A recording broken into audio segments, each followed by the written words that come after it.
आज मैं रिपीटिंग या रिकरिंग डेसिमल के बारे में बताऊंगा।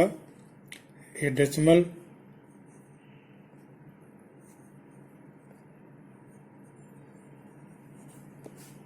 Number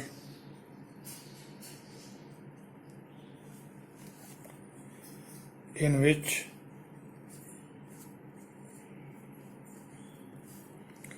one or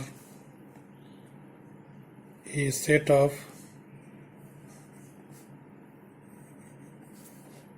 digits repeats periodically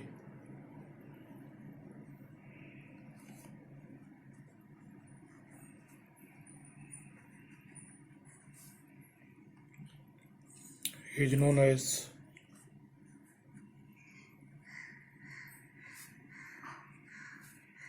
repeating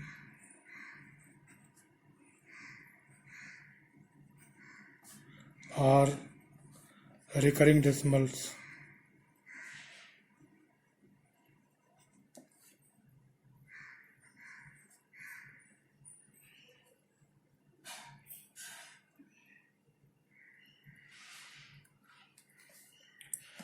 मैंने पिछले लेक्चर में भी बताया था कि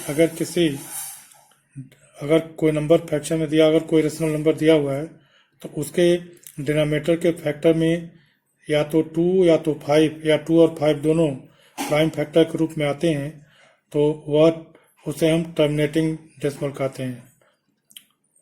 तो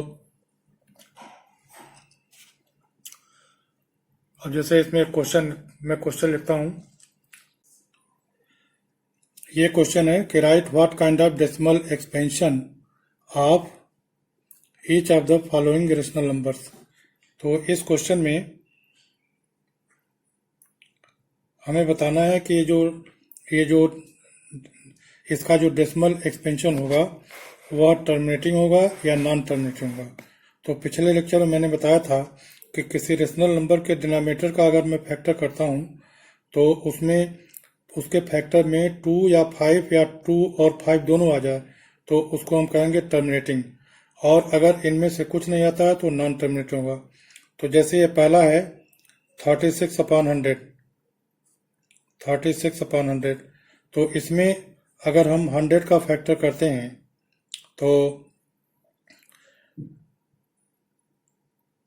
2 इंटू 2 इंटू 5 इंटू 5, अर्थात इसको हम लिख सकते हैं 2 स्क्वायर इंटू 5 का स्क्वायर। तो इसके डिनोमिनेटर 100 का मैंने फैक्टर किया तो 2 और 5 आया। तो अगर किसी रेशनल नंबर के डिनोमिनेटर में 2 या 5 आए या 2 और 5 दोनों, 2 या 5 या दोनों, तो वह आपका टर्मिनेटिंग डेसिमल होगा। तो यह जो है टर्मिनेटिंग एंड रिकरिंग हुआ। रिकरिंग इसलिए होगा क्योंकि ये रेशनल नंबर है, hence this number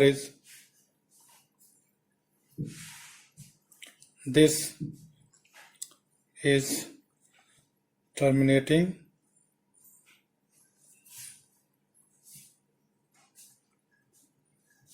and recurring।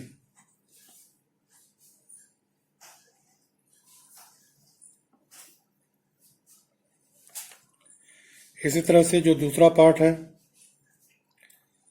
दूसरा पार्ट में 1/11 है। तो 1/11 में 11 के फैक्टर में क्या होगा, 11 का कोई फैक्टर नहीं होगा, 11 इंटू 1। तो इसमें न 2 है न 5 है। तो इस 1/11 के डिनोमिनेटर में 11 है और 11 का अगर हम फैक्टर करेंगे तो न 2 आएगा न 5 आएगा। इसका मतलब कि यह नॉन टर्मिनेटिंग होगा, hence this is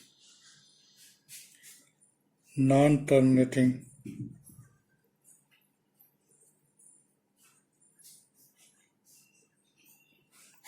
and recurring।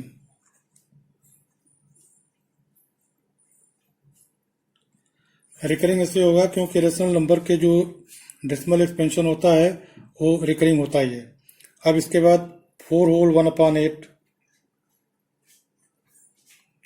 4 whole 1/8, इसका जो डिनोमिनेटर है 8 है। 8 का फैक्टर हम करेंगे तो 2 इंटू टू इंटू टू, 2 का क्यूब अर्थात 2 आ गया। तो 2 और 5 आने पर क्या होता है, 2 और 5 आने पर टर्मिनेटिंग हुआ, तो यह भी आपका टर्मिनेटिंग हुआ यहाँ। Hence this is terminating.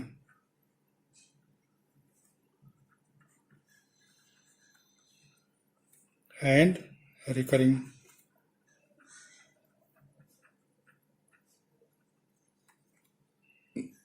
इसी तरह से ये जो फोर्थ है 13, 3/13, 13 का कोई फैक्टर होगा नहीं, तो इसलिए ये नॉन टर्मिनेटिंग होगा, इज नॉन टर्मिनेटिंग।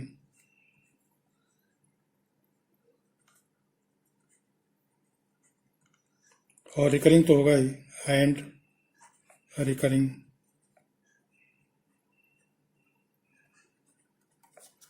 इसी तरह से जो पांचवा पार्ट है 2/11, इसके भी डिनोमिनेटर में 11 है, इसका फैक्टर में 2 है, 5 तो आएगा नहीं, तो इसका मतलब कि भी आपका नॉन टर्मिनेटिंग है, रिकरिंग होगा, is non terminating and recurring. इसके बाद 6 पार्ट 329/400, 329/400। तो इसका जो डिनोमिनेटर है 400 है, इसका हम लोग फैक्टर करेंगे तो हो जाएगा 2 into two into two into two into 5 into 5, अर्थात इसको हम लोग लिख सकते हैं 2 टू दी पावर 4 इंटू 5 का स्क्वायर। मतलब इसमें 2 और 5 दोनों है, तो इसलिए यह टर्मिनेटिंग होगा और नॉन रिकरिंग होगा। हेंस ये टर्मिनेटिंग होगा और रिकरिंग होगा। This is terminating.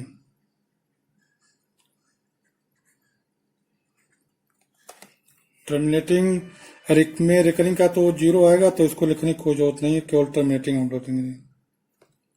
ये दिस इज टर्मिनेटिंग, ये लिखने की जरूरत नहीं है। नॉन टर्मिनेटिंग में लिखेंगे, टर्मिनेटिंग में लिखने की जरूरत नहीं है।